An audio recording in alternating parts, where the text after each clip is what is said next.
Boa noite, pessoal. Tô aqui. Hoje vai ser emocionante. 2 lives em uma. Terça-feira passada, eu teria a live Perguntas e Respostas, que é essa primeira parte que eu tô fazendo agora. E por causa do falecimento do Junco Ono, eu não fiz a live, fiz um depoimento sobre o Junco Ono. Então hoje, agora, nós vamos começar com a live Perguntas e Respostas. Eu tenho 4 perguntas que foram encaminhadas, que eu vou comentar com vocês. E na segunda parte dessa live, eu vou falar o projeto novo do livro Direto para a Live. A ideia é pegar pequenas passagens dos livros e trazer como conteúdo para que a gente possa vir a discutir. O que eu gostaria de vocês, eu gostaria do pessoal que está entrando agora, em que vocês ficassem bem à vontade para compartilhar a experiência de vocês, para escrever, para entrar. A minha ideia realmente é trazer à discussão os conceitos que estão nesses livros. Tá bem? Então, essa live Perguntas e Respostas, ela tem como princípio uma frase que é: se nós pudéssemos tomar um cafezinho, o que você gostaria de conversar comigo? Então, dentro dessa ideia de uma conversa informal, tomando um cafezinho e falando sobre natação, eu coloquei lá... instiguei a audiência a comentar, e a primeira pergunta que eu já vou entrar hoje é rapidinho aqui, que eu tô com muito conteúdo para conversar com vocês, tá? Bem-vindo, Aqua Move Kids, Mara, Diana. Então, bem-vindos para a nossa live. E a ideia aqui é nós conversarmos sobre a introdução. A Lucy Guel fez a pergunta: quando, introdução do bebê na natação. Então, o que você acha? Quando começar o bebê na natação? Tá? Eu vou deixar vocês pensando um pouco aí, coloca aí quem está aqui, quando que começa a trabalhar com natação de bebês. Mas eu vou dizer que se nós pensarmos que a barriga da mãe, que na gestação o bebê está numa piscina, né? Nós estamos, então, fazendo uma continuidade. Então, a pergunta que a Lucy fez, a introdução do bebê na natação. Então, eu diria que desde que da concepção o bebê já está fazendo a natação, tá? E aí vai depender da segurança. Ó, a Diana Luiz está dizendo 6 meses. Vai depender, Diana, muito de 2 fatores: a qualidade da água e a segurança do condutor, tá?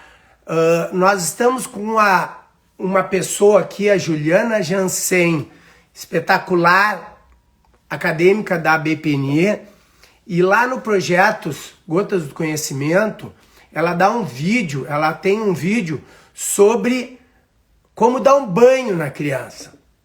Então, se a gente pensar que e eu estava pesquisando aqui alguns livros, vários autores trabalham com essa história da banheira. Juliana, quer participar? Posso te chamar? Dá um sinal positivo se tu quiser entrar, tá? Bem-vindo aí, Lari também, tia Claudinha e a Nívia. Então, eu estava dizendo que para começar com a natação precisa de 2 fatores. Precisa do fator qualidade da água. Então, vocês vejam que a Nívia, que está aqui presente e que eu entrevistei ela começa com dias. Lá na Qualitá, onde eu desenvolvo o meu trabalho, a gente tem com 2 meses, que é quando tem aquelas vacinas imunológicas. Mas além da questão da qualidade da água, é muito importante o condutor se sentir seguro. Então, quando for começar a natação de bebê, vai depender, na minha opinião, desses 2 fatores. Então, eu mergulhei meu filho com 15 dias em casa, né? E com 2 meses na piscina. A Nívia começa com dias. Tem diversos autores que já colocam a piscina, a banheira, como uma estimulação aquática. E hoje em dia eu tenho visto vários profissionais indo na casa das pessoas fazendo esse trabalho de introdução ao meio líquido em banheiras, no banho. Então é um nicho a ser pesquisado, trabalhado e desenvolvido, que é o banho precoce, tá? Então, a pergunta da Lucy Gell, né? Deixa eu ver se ela tá aqui. Não tá aqui. A pergunta dela de quando introduzir o bebê na natação vai depender desses 2 fatores, da estrutura física, a qualidade da água, a temperatura da água e etc. E a qualidade do professor. Então é muito importante o professor que for começar muito precocemente ter as pegadas, ter o conhecimento da troca calórica e assim conduzir a experiência de uma forma que deixe marcas positivas. O banho pode ser uma boa opção também para começar já a ter o estímulo aquático. E tem diversos autores que colocam a banheira do lado da piscina e depois já faz essa ligação. Ó, vamos ver aqui, ó. Pessoal, eu quero a participação de vocês, tá? Então aqui, ó, Aqua Move Kids. Depende desses fatores, podemos introduzir nos primeiros dias de vida. Perfeito, é isso que eu tô querendo dizer. Qualidade, estrutura da água, qualidade da água e a segurança da pessoa que vai estar conduzindo a experiência. A Larissa Ferreira, treinei minha bebê também desde o 1º mês, nos banhos no chuveiro. Meus aluninhos desde os 6 meses também já mergulham. Amo o que faço. E por fim, a Gal Personal aqui, já usei a banheira na beira da piscina. É isso aí, galera, tá? Então vamos lembrar 2 fatores, qualidade da água e experiência de quem está ministrando, quem está conduzindo o bebê. Esses são os 2 fatores. Bom, vou para a próxima pergunta, tá? Pessoal, participem aí, vão colocando questionamentos aqui, vamos interagir que deixa mais rica a nossa experiência. Ó, tia Claudinha, muito interessante a banheira ao lado da piscina. Olha só, daqui a duas lives eu vou estar vendo os autores de natação de bebês e tem muita experiência com banheira lá, tá? Agora eu vou para outra pergunta que foi feita pela tia Su Personal. Bem-vinda, Josiane. Obrigado pelo carinho. Josiane, se tu ficar até o final, eu te chamo aqui na parte que eu for ler, ó. Tô preparado para a segunda parte da nossa live, falar sobre autores da BPNI e pescar pedaços, né, passagens do livro para a gente discutir. Se a Josiane ficar aqui com a gente, eu já chamo ela para conversar comigo. Ela gosta de falar também? Beijo. E a tia Su me fez uma pergunta que era: irmãos na mesma turma, quais as regras? Bem-vinda, Cacilda, um beijo para ti também. Irmãos na mesma turma, quais as regras? Vamos ver o respeito da água no ouvido do bebê, como fazer a respeito. Ô, Dili, água que entra, água que sai, tá? A qualidade da água, não existe conexão entre o ouvido externo e o ouvido interno. Então, como dica de pediatra em congresso de natação infantil, tu pode secar o ouvidinho com um secador um pouquinho mais afastado do que tu secas o cabelo, tá bem? Cacilda e Regiane. Aí, Regiane. Cacilda e Josiane. Eu tô com os livros de vocês, tá? Para pegar uma passagem aqui. Mas vai ser na segunda parte da nossa live, tá bom? E se vocês estiverem aqui até a segunda parte da nossa live, eu posso chamar vocês se vocês quiserem participar. Agora eu vou falar sobre irmãos na mesma turma. Quais seriam as regras? Alguém aí gostaria de dizer alguma coisa? Bom, eu não vejo problema nenhum, pelo contrário, eu acho interessante. Só que, na minha opinião, uma coisa que tem no meu trabalho muito e no meu discurso é o respeito às individualidades. Então, uma pessoa tímida, uma pessoa muito explosiva, um irmão, tudo isso são fatores que nós temos que analisar na nossa conduta, na nossa intervenção, como é que nós vamos conduzir aquela aula, a vivência, aquela experiência com a criança. Duas crianças, dois irmãos, um pode querer sobrepor ao outro e inibir o outro, e isso ser uma recorrência na vida deles. Um pode querer instigar o outro acima do limite que ele está preparado. Então é mais um fator para você prestar atenção na conduta que o professor vai tomar. Então, quando são irmãos. Agora, o mais importante, gente, é que nós temos valores e nós temos as regras. E elas são rígidas e elas são para todos, independente de serem irmãos ou não. Então, tem que deixar muito claro, tem que ser uma coisa muito sincera do professor, as regras. E nesse sentido, o mais importante é ter esses valores e a ação de vocês em cima disso. Então, se não pode, não é porque são irmãos que pode, né? Vamos ver o que a Larissa está falando. Acho que depende muito do professor conduzir a aula para que os irmãos participem com mutualidade entre eles e os demais amiguinhos. Perfeito, perfeito, é isso. Mas é mais um fator a ser considerado. Porque nas relações, muitas vezes, eles são competitivos. E a gente tem que entender essa relação que eles têm para criar a oportunidade para ambos, né?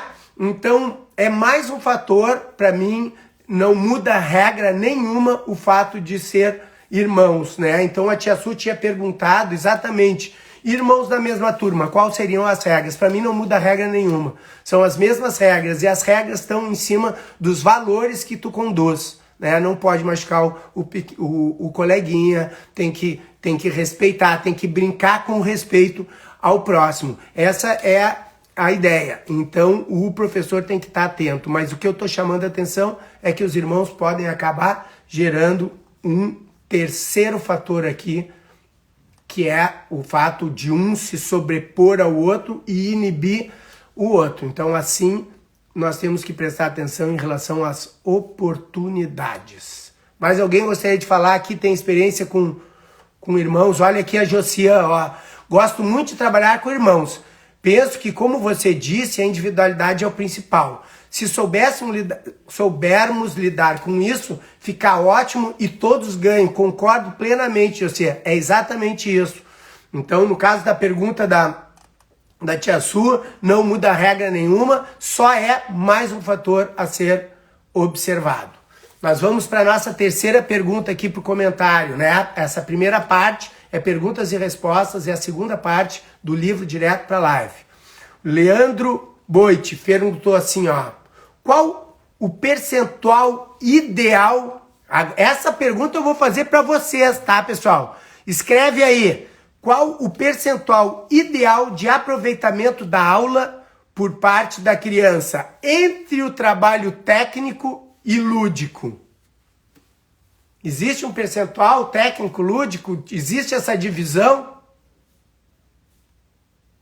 É isso aí, tia Sheila. Ó, tia Sheila, estou com um casal de irmãos autistas e uso as mesmas regras. Perfeito. E agora, qual o percentual da aula voltado para o lado técnico e voltado para o lado lúdico? Gostaria que vocês participassem aí escrevendo o que vocês acham. Eu já meio que respondi lá. né, no post. Eu disse assim, ó, o trabalho técnico pode ser lúdico, né? Então eu acho que aí já dá a minha resposta. O que vocês acham? O percentual da aula que tem que ser voltado para o técnico e o percentual da aula que tem que ser voltado para o lúdico. Ó, Joelma Natação, bem-vinda, boa noite. Não acho que existe a divisão de momentos. O lúdico é muito valioso para a aprendizagem. Perfeito, Larissa. Eu também acho. Eu acho que assim, ó, desafios, colaboração, brincadeiras, o jogo, os brinquedos, eles podem e são extremamente lúdicos, podem ser lúdicos e podem ser extremamente técnicos. Então, um exercício, por exemplo, segurar um brinquedo com uma mão, segurando na frente e fazer um movimento. Exatamente, Cacilda. Quem disse que o lúdico não é aprendizagem? Essa é a abordagem que eu acho que a gente tem que inserir, que eu achei interessante a pergunta, porque muitas pessoas têm essa dificuldade de entender que a aprendizagem, o lúdico, o técnico, eles estão tudo junto. A gente tem uma abordagem de aprendizagem através do prazer da ludicidade. O brinquedo é uma ferramenta para chegar à ludicidade. A água é uma ferramenta de prazer, de ludicidade também. Então, eu não consigo identificar essa divisória. E pela pergunta que a Cacilda fez também, me parece que é isso mesmo. Quem disse que o lúdico não é aprendizagem? É essa abordagem que eu acho que a gente tem que passar. Mas como teve a pergunta, muitos colegas têm isso. E eu acho que ele deve estar se referindo. O que não pode é o lúdico demais e fugir da técnica. Tia Sheila, eu acho que os dois estão juntos. A forma com que tu conduz a vivência, ela pode e deve ser técnica, ao mesmo tempo em que ela pode ser um prazer e pode ser lúdica para a criança. A natação pode ser uma ferramenta para o lúdico, para ela se divertir, para ela gostar, para ela estar ali se divertindo. Esta é a ideia, principalmente nas idades que nós estamos trabalhando, natação de bebê infantil. Eu não acho que tenha... Eu acho que todo o exercício nós temos que ter uma abordagem de pensar o objetivo de aprendizagem e tentar que a criança se divirta e tenha o prazer durante a execução. Vamos ver o que a Priya diz aqui. Acho que não tem um percentual específico. Você pode inserir a técnica usando a ludicidade. Perfeito, perfeito, é isso aí. Tudo moderado e dentro do propósito. Tudo tem que ter um propósito. É isso aí, tia Sheila. Tudo tem que ter um propósito. Então, quando tu entra com uma proposta, por exemplo, que eu ia dar o exemplo, segura um bichinho e faz um movimento com a outra mão para levar até o outro lado. Tu tá desenvolvendo a técnica, tu tá desenvolvendo a percepção de pegada da mão, de propulsão, ao mesmo tempo que tu tá com o brinquedo fazendo um joguinho de ida e volta. Olha aqui, ó, a Larissa, a natação sob o olhar da psicomotricidade envolve o lúdico como método de ensino. E a Larissa, toda a técnica introduzida através do prazer é a que fica. Então, eu fecharia esse assunto dizendo que não tem separação. Nós temos que tentar fazer com que o nosso aprendizado da natação seja extremamente prazeroso para a criança, que esse prazer é a ludicidade. Então, a forma com que a gente conduz, a forma com que a gente se comunica, a forma com que a gente oportuniza, e nós usamos ferramentas para o lúdico, e dentro dessas ferramentas são os brinquedos. E qual é o melhor brinquedo de todos na aula de natação? Vamos ver quem é que responde. Qual é o melhor brinquedo de todos na aula de natação? Escreve aí para mim. É a água. A água é o nosso melhor brinquedo. Então, no momento que a gente vai brincar, vai usar a água como meio, vai usar o corpo como meio, ele pode ser técnico e deve ser lúdico também. Tá? E última pergunta aqui, ó, a Paty botou. Tia Claudinha, os pais. Agora nós vamos para a última pergunta, que seria o fechamento dessa primeira. Obrigado, pessoal. Água, é isso aí, galera. Tem que bater. A água é a nossa ferramenta. A água é a nossa ferramenta para atingir o aprendizado de forma lúdica. Essa é a ideia. Muito bem. Aqui, ó, o Otávio Tato. Qual a idade apropriada para estimular a apneia? O que vocês acham, gente? Qual a idade apropriada para se estimular a apneia?